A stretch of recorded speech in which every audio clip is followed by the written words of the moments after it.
देखिए, वो एक उद्योगपति है और उद्योगपति चंदा देता है सरकार को, और वो चंदा देता है डायरेक्ट मोदी को। तो मोदी की हिम्मत नहीं, क्योंकि उसने एक बयान जो दिया कि किसी के बाप में हिम्मत नहीं जो मुझे गिरफ्तार कर ले। तो भारतीय संविधान से बड़ा, देश के प्रधानमंत्री से बड़ा, देश के गृह मंत्री से बड़ा और भारतीय सर्वोच्च न्यायालय से बड़ा उसने अपने आप को साबित कर दिया। तो ये एक तमाचा है भारतीय संविधान पर, सुप्रीम कोर्ट पर, देश के प्रधानमंत्री पर और गृह मंत्री के मुंह पर ये तमाचा मारा है रामदेव ने। और वो क्यों मारा? क्योंकि भारत सरकार के मंत्री और खुद प्रधानमंत्री उसके आगे इस तरीके से नतमस्तक होते हैं जाकर के, तो वो बोलेगा नहीं। वरना अभी तक ये सब है। योग गुरु है ना, किसने बनाया योग गुरु? मैं अपना नाम अपने आप रख लूँ कि मैं भारत का योग गुरु हूँ तो मैं हो गया योग गुरु। उससे पहले हमारे देश में योग पद्धति नहीं थी, ये ऋषि मुनियों की पद्धति है। उसी को तो आगे बढ़ा रहे हैं वो। तो बढ़ावे। अगर योग गुरु होगा तो भारत का अपमान करेगा। वो कहते हैं कि मैं बिना डिग्री के, बिना सर्टिफिकेट के डॉक्टर हूँ, मुझसे इलाज कराओ। तो कराता ना, उसका बाल किशन का क्यों नहीं किया? उसको क्यों एम्स में भेजा? और इस कोरोना काल में कितनों का इलाज करा बताइए? कहीं निकला बाहर? 8 डॉक्टर स्ट्राइक कर रहे हैं, उसे कैसे देखें? बहुत अच्छी बात है। डॉक्टर और कर क्या सकते हैं? उनको भारत के नागरिकों का जीवन भी बचाना है और अपना विरोध भी दर्ज कराना है। तो वो आज काली पट्टी बांध के विरोध दर्ज कर रहे हैं। मेरा उनको पूरा समर्थन है डॉक्टरों को। डॉक्टर कह रहे हैं देशद्रोह का केस होना चाहिए बाबा रामदेव। देशद्रोह ही नहीं, भारतीय संविधान के अंदर देश के ऊपर इस तरह का बयान देने वाले पर जो भी सख्त से सख्त धाराएं हैं उसको तुरंत लगा करके और तिहाड़ जेल के अंदर गिरे और इसकी सारी संपत्ति भारत सरकार के नाम करें, तब पता चलेगा इसे। जब बाबा रामदेव ने कहा कि एलोपैथिक जो है वो बेकार है, क्या वाकई में बेकार है? क्या आयुर्वेदिक के सामने? तो भाई देश के, ये डॉक्टरों का अपमान नहीं है, ये भारत के डॉक्टरों का अपमान है, भारत के साइंटिस्टों का अपमान है और भारत के नागरिकों का अपमान है। अब इस कोरोना काल में किसने बचाया? डॉक्टरों ने बचाया। डॉक्टरों ने बचाया। ये क्यों नहीं निकला बाहर? बाबा रामदेव ऐसे बयान क्यों देते रहते हैं? ये बयान नहीं दिया गया है, दिलवाया गया है जानबूझ के कि पूरे भारत की वो पूरी दुनिया के अंदर जो गंगा में लाशें मिली हैं, जो गंगा के किनारे कब्रिस्तान बन गए हैं, उससे पूरी दुनिया में बीजेपी की और उत्तर प्रदेश सरकार की और भारत सरकार की छवि खराब हो रही थी, थू-थू हो रही थी। उससे ध्यान भटकाने के लिए डॉक्टरों पे हमला कराया गया है रामदेव से। ये भारत सरकार की जानबूझ के और मोदी और आरएसएस की चाल है कि जनता का और मीडिया का ध्यान वहाँ से भटकाओ और इधर लगाओ। ये चाल है। छवि सुधारने के लिए आरएसएस बैठक तो कर रही है ना, छवि सुधारने के लिए प्रधानमंत्री के आरएसएस और बीजेपी वाले नेता बैठक कर रहे हैं। हाँ, बहुत अच्छा कर रहे हैं कि कल या परसों की बात है, उत्तर प्रदेश के अंदर जो गरीब कन्याएं पढ़ती हैं, SC ST OBC की कन्याएं, वो बालिका विद्यालय है, इसके शिक्षा मंत्री ने कोरोना काल में जो बच्चे अपने घर गए हुए हैं उन विद्यालयों में नहीं हैं, उनके नाम पर 9 करोड़ रुपए निकाल लिया उनके भोजन और साबुन तेल का। ये है, इनकी छवि सुधर रही है। अब बताइए कौन उसमें वो है शामिल? उसमें सीधा उत्तर प्रदेश का मुख्यमंत्री और उत्तर प्रदेश का शिक्षा मंत्री ये शामिल हैं। और अब के जांच करते हैं, जांच करेंगे। जांच क्या करनी है?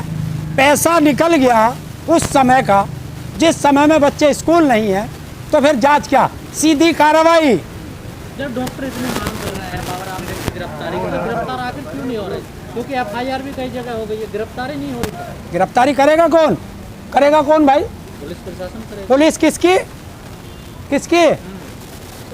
जिस देश का गृह मंत्री स्वयं अपराधी रहा हो तो अपराधियों को पकड़ेगा वो। हम नागरिक जेल में जाएंगे, अपराधियों को नहीं। आप गृह मंत्री पे सवाल उठा रहे हैं। तड़ी पार उसको हुआ या नहीं हुआ? तड़ी पार अपराध है या नहीं है? तो सारे नेताओं पे आरोप लगते हैं। तो अब एक बात, तो यही तो तुम लोगों की कमी है। तुम लोगों का काम क्या है? अगर मीडिया सवाल किससे करेगी? सरकार से करे या विपक्ष से करेगी? तुम्हें सवाल सरकार से करना चाहिए और तुम लोग सवाल विपक्ष से करते हो। आज गृह मंत्री कौन है? तड़ीपार है या नहीं है? हाँ, पहले तड़ीपार। नहीं, अब तो नहीं है ना तड़ीपार। तो तड़ीपार की उपाधि कैसे हट जाएगी भैया?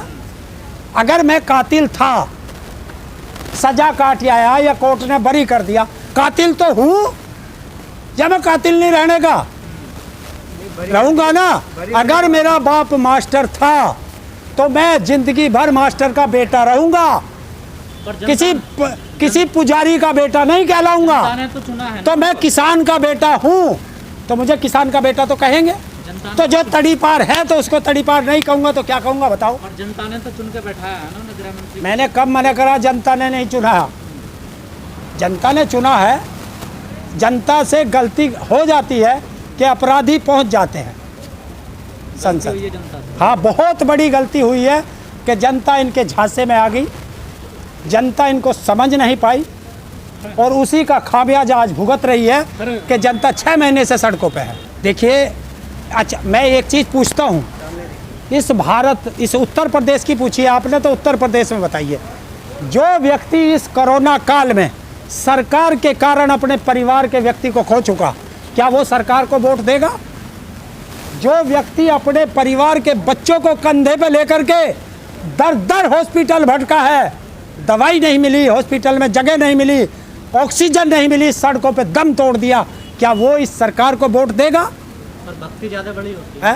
भक्ति ज़्यादा बड़ी होती है इन सब चीज़ों से। भक्ति से ऊपर भी परिवार होता है, ये ध्यान रख लेना। भक्ति से बड़ा परिवार होता है। और अंधभक्ति है? अंधभक्ति तो क्या कहोगे? अंधभक्तियों को तो पता चल जाएगा, क्योंकि अंधभक्ति अब के अंधभक्ति ज़्यादा मरे, अंधभक्त बहुत मरे इस समय। हाँ, लेकिन प्रधानमंत्री जी ने कहा है कि जिनके माता पिता कोरोना महामारी में चले गए, उनके बच्चों को 10 लाख रुपया का मुआवजा दिया जाए। हाँ, तुम्हें भी 15-15 लाख दिए थे, पहले दिए थे ना, ऐसे ही उन्हें मिलेंगे, ऐसे ही उन बच्चों को मिलेंगे। आप ये कहना चाहते हैं कि प्रधानमंत्री झूठ बोल रहे हैं? अरे झूठ बोला नहीं है, बताओ आज तक नहीं बोला क्या झूठ? वो तो सच बोलते हैं। कौन सी बात सच बोली है, एक बता दो। 15 लाख दूंगा, दिए, झूठ है। 2 करोड़ हर साल नौकरी दूंगा, झूठ है। किसानों का गन्ना का भुगतान 14 दिन के अंदर होगा, वरना उसको ब्याज मिलेगा, मिला, झूठ है। वो तो बोलते हैं किसानों के खाते में। देखिए, वो चुनावी रैली नहीं, उस समय जब 14 दिन में पेमेंट होगा, वो देश का प्रधानमंत्री बोल रहा था। 2017 में मेरठ के अंदर देश का प्रधानमंत्री था वो उस समय। चुनावी रैली में थे ना वो। तो फिर वो तो कहे, मैं ये कहता कि मैं देश का प्रधानमंत्री नहीं बोल रहा, मैं भाई बीजेपी का नेता बोल रहा वो हूँ। तो सेवक बता, मैं प्रधानमंत्री कहाँ बता? कौन सेवक? हाँ, तो सेवक का काम सेवा करना होता है, मालिक की जमीन को बेचना नहीं होता। बताओ, तो जमीन आपकी कहाँ बेच रहे हैं? बेच दिया, लाल किला बेच दिया, LIC बेच दी, ONGC बेच दी, रेल बेच दी, भेल बेच दी, वो BSNL जा रहा है, एयरपोर्ट गए, एयरलाइंस जारी है। तो भारत को विश्व गुरु बना रहे। अच्छा, सारे खानदान की जमीन बेच के विश्व गुरु बनता हो तो मुझे बता दिए। सारे गांव वालों को मार के प्रधान बना के रह गया, सारे गांव वालों के सहयोग से प्रधान बना है।